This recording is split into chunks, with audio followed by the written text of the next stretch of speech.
కారణం దేహం. నీ ఆత్మలో కాదు ఉన్న చిక్కు, ఈ దేహంలో ఉంది. దీన్ని ధరించుకొని ఉన్నావు ఇప్పుడు, అందుకే ఏడుస్తున్నావు.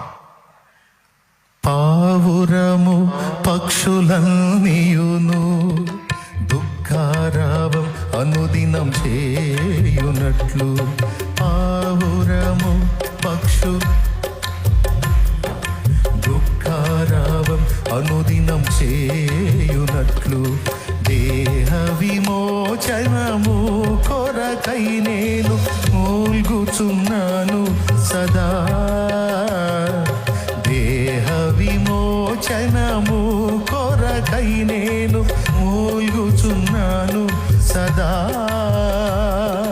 మూల్గుచున్నాను సదా. ఆకాంక్షతో నేను దేవునికి మహిమ. ఏం పాడారు? పావురము పక్షులు దుఃఖారాపం చేసినట్టు. పావురం శబ్దం ఏందరా అంటా ఉంటే ఎప్పుడు ఏడుపు కొట్టు స్వరం దాన్ని. అన్యుల ఇళ్లలో ఉంచుకోరు, పావురాళ్ళని ఉంచుకోరు, దరిద్రమని ఉంచుకోరు. మనకేం పావురం బోళ్ళని పాఠాలు, అందుకే మనం పెట్టుకుంటాం పావురాన్ని. అన్యులు పెట్టుకోరు, ఎందుకు? ఎప్పుడు చూడు చిలకలు చూడు కిలకిలకిలాడుతుంటాయి, పక్షులు చూడు కిలకిలాడుతుంటాయి, కానీ పావురం చూడు దాని స్వరం దుఃఖం, దుఃఖారావం అంటారు. పావురము కొన్ని పక్షులు దుఃఖారావం చేసినట్టు ఈ దేహము విమోచింపబడి మహిమ శరీరం ధరించుకోవడానికి నేను కూడా రోజు మూలుగుతున్నాను. ఎందుకు? ఈ శరీరమందు పాపం ఉన్నది, ఇందులో పాపం ఉన్నది, పాపం నివాసం కలిగి ఉంది ఇందులో. దాన్ని వాడు ఆకర్షించగలుగుతాడు శత్రువు. పౌర్ణమి వేళ, అమావాస్యల వేళ ఎప్పుడన్నా సముద్రం దగ్గరికి వెళ్ళారా? వెళ్ళారా? ఎంతమంది వెళ్ళారు? చేతులు ఎత్తండి.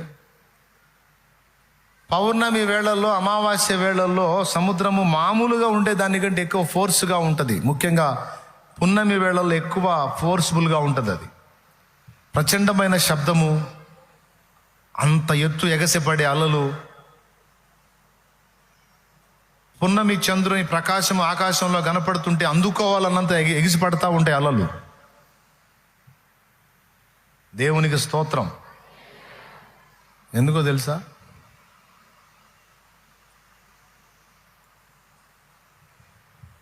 ఒక లింకు చెప్తాను మీకు. సముద్ర గర్భంలో ఉండేటువంటి మట్టి, సముద్ర గర్భంలో ఉండేటువంటి మట్టి చంద్రమండలం మీదకి వెళ్ళి తీసుకొచ్చిన మట్టిని కలిపి చూస్తే దాదాపు ఈక్వల్గా ఉన్నాయి రెండు. చంద్రమండలం మీద ఉన్న మట్టి, సముద్ర గర్భంలో ఉన్న మట్టి, రెండింటిని చూస్తే ఈక్వల్గా ఉన్నాయి. మన బాడీలో కూడా మాంసం అంతా ఒకేటి ఉంటుంది చూడండి. గుండె ఒక టైప్ ఉంటుంది, లివర్ ఒక టైప్ ఉంటుంది. మీరు పొట్టేలు తిన్నారా? మీరు పొట్టేలు తిన్నారా? తినలేదా? ఏంది అట్టబెట్టారు అసహ్యంగా ఫేసు? అసలు తినలేదు మేము అన్నట్టు అప్పనంగా తిని ఉంటారు కదండి. లివర్ తిన్నారా? దాన్ని ఎట్లుంటుంది దాని టేస్ట్? అదొక టైప్ ఉంటుంది. హార్ట్ ఒక టైప్ ఉంటుంది కదా, బోటి ఒక టైప్ ఉంటుంది, కండభాగం ఒక టైప్ ఉంటుంది, ఎముకలో ఉండే మజ్జ మూలుగా ఒక టేస్ట్ ఉంటుంది, బ్రెయిన్ ఒక టేస్ట్ ఉంటుంది కదా. అమ్మ దుర్మార్గుడు అన్ని తిన్నట్టున్నాడని అనుకుంటున్నాను. మీ ఫేస్లో నాకు అది అర్థమవుతుంది. దేవునికి స్తోత్రం కలుగునుగా. హల్లెలూయా. తినలేదా మీరు? అసలు ట్రై చేయండి.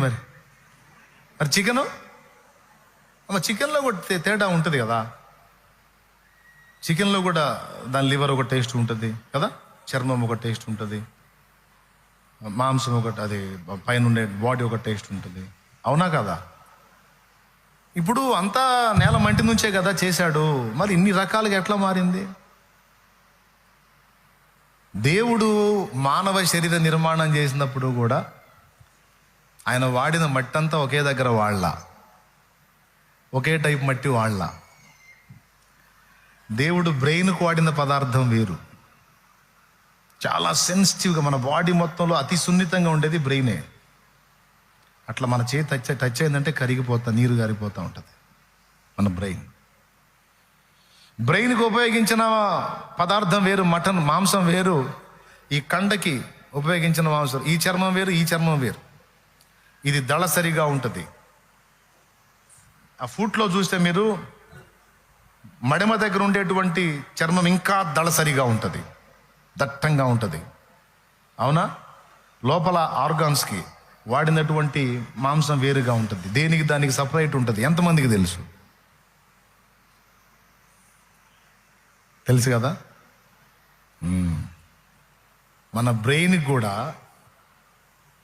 ఆకాశంలో చంద్రబింబంతో లింక్ ఉంది. అర్థమైందా? కొంతమంది పెద్దలు చెప్తారు ఏంటంటే, మన బ్రెయిన్లో దేవుడు వినియోగించిన మట్టి, చంద్రమండలం మీద ఉన్న మట్టి, సముద్ర గర్భంలో ఉన్న మట్టి ఈక్వల్, ఒకే స్థాయికి చెందినవి అని. దేవునికి స్తోత్రం. ఇప్పుడు ఇప్పుడు నువ్వు పాప శరీరం అని మొదలుపెట్టి చంద్రమండలం, బ్రెయిన్ అని అడుగడుకోబోతున్నావు ఏందని అనుకోవద్దు. నేను ఎక్కడ మొదలుపెట్టా తెలిసి వస్తాను, అక్కడికి వచ్చే ముగిస్తాను నేను. చంద్రబింబములో కలుగుతున్న మార్పులకు, అంతరిక్షంలో జరుగుతున్న మార్పులకు బ్రెయిన్ సంబంధిత రోగానికి సంబంధం ఉంది. ఎందుకుంది మీరు గమనించండి. ఫిట్స్ సంబంధిత వ్యాధితో బాధపడే వాళ్ళు పౌర్ణమి, అమావాస్యల వేళల్లో ఎక్కువ సమస్యకు గురవుతూ ఉంటారు. అవునా? కొంతమంది మానసిక జబ్బుతో బాధపడే వాళ్ళు ఈ చంద్రబింబంలో కలిగే మార్పులను బట్టి వాళ్ళకి ప్రకోపించడం కానీ శాంతించడం కానీ అనేవి ఉంటాయి. ఎవడన్నా కేకలేస్తున్నాడు అనుకో, వాడు ఏందిరా కేకలేస్తున్నాడు అంటే, అమావాస్యలేరా, అమావాస్యకి పున్నానికి అట్ట అవుతుంటాడు వాడు అంటారు. అది జోక్ కాదు. అమావాస్య, పౌర్ణమి. పౌర్ణమి అంటేనేమో పూర్ణ చంద్రబింబం ఓపెన్ అవుతుంది, అమావాస్య అంటే మొత్తం డార్క్ అయిపోతుంది.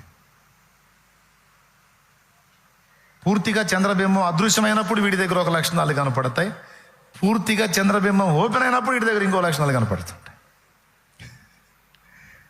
మానసిక రోగులకు అంటే మన బ్రెయిన్ సంబంధిత సమస్యలకు దానికి లింక్ ఉంది. అందుకే ఆ జబ్బులో ఒక జబ్బు పేరు చాంద్ర రోగం అన్నాడు. దేవునికి స్తోత్రం. ఏ రోగం అన్నాడు? చాంద్ర రోగం అన్నాడు.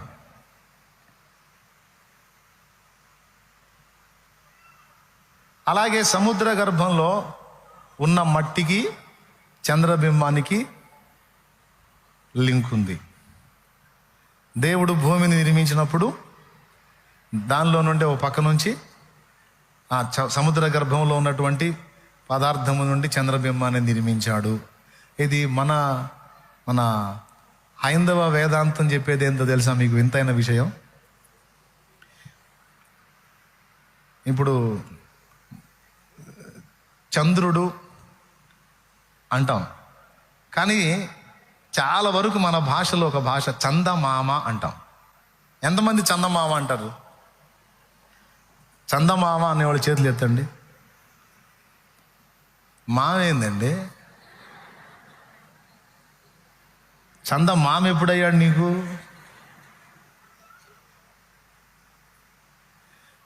నీళ్లలో నుండే భూమిని తీశాడు, నీళ్లలో నుండే చంద్రబింబాన్ని తీశాడు. గమనించాలి మీరు. నీళ్లలో నుండే భూమిని తీశాడు, నీళ్లలో నుండే భూమి మనకు మాత అయింది. ఎందుకంటే మన దేహము భూమిలో నుండే వచ్చింది. భూమి ఏమైంది? మనకి మాత అయింది, అమ్మ. మన దేహాలకు పుట్టినిల్లేది, పుట్టిన స్థలం ఏది? భూమే. దేవుడైన యెహోవా నేల మంటి నుండి నరుని నిర్మించి వాని నాసికారంధ్రములలో జీవవాయువును ఊదగా నరుడు అది. అప్పుడు నేల నుండి తీయబడ్డాం మనం. ఇప్పుడు మన దేహానికి మాత ఎవరు? భూమాత. ఆమెతో పాటు నీళ్లలో నుండి తీయబడి ఆకాశంలో చిన్న జ్యోతిగా వెలుగుతున్న చంద్రబింబం ఎవరు? నీళ్ల నుంచే తీయబడ్డాడు. అంటే ఆ గ్రహం కూడా నీళ్ల నుంచే, భూగ్రహం అక్కడి నుంచే, చంద్రగ్రహం కూడా అక్కడి నుంచే వచ్చింది. వీళ్ళు భూమి మనకు మాత అయితే ఆమె తోడబుట్టిన వాడు మనకి మామయ్యాడు అనమాట. అందుకు చందమామ. ఓకేనా? మనకి అత్త లేరు, మళ్ళీ చందమామయ్య. రైట్. నీళ్ల నుంచే కదా వేరు చేశాడు. భూమిని కూడా నీళ్ల నుంచి, అగాధ జలముల పైన దేవుని ఆత్మ అల్లాడుచుండెను. జలములన్నీ ఒక చోట కూర్చబడి ఆరిన నేల. అట్లాగా ఆకాశ గ్రహము ఉన్నటువంటి చంద్రబింబం కూడా అట్లా. సరే, ఇప్పుడు పాయింట్కి వద్దాం. సముద్ర గర్భంలో ఉన్నటువంటి ఈ మట్టి దాని తాలూకు అది కాబట్టి, చంద్రబింబం తాలూకు కాబట్టి, దానికి దీనికి మధ్య అవినాభావ సంబంధం ఉంది కాబట్టి, పూర్ణ చంద్రబింబం ప్రకాశించినప్పుడు సముద్ర గర్భంలో ఉన్నటువంటి మట్టి ఆకర్షణకు గురవుతుంది. అందువల్ల అలల ఫోర్స్ పెరిగిద్ది. ఆ సముద్ర గర్భంలో ఉన్నటువంటి ఆ కదలికల ఫలితంగా ఎప్పుడూ ఉండేటట్టు సముద్రం ఉండదు. కావాలంటే పౌర్ణమి వేళ వెళ్ళి చూసుకోండి, మీకు అంత ఖాళీ ఉంటే. దేవునికి స్తోత్రం. దాని ఫోర్స్ వేరుగా ఉంటుంది, అంటే ఆకర్షణ లాగుతూ ఉంటుంది.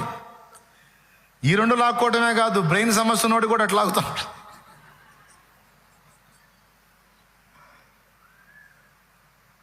సముద్ర గర్భంలో ఉన్న మన్ను చంద్రబింబం మీద ఉన్న మన్నుని ఆకర్షిస్తుందో, ఆ చంద్రబింబం మీద ఉన్న మన్ను దీన్ని ఆకర్షిస్తుందో, అలాగే మన దేహములో ఉన్న పాపమును దేహమునకు వెలుపటున్న సాతాను ఆకర్షిస్తూ ఉంటాడు. ఇది సాతానును ఆకర్షిస్తూ ఉంటుంది. ఇది అవినాభావ సంబంధం.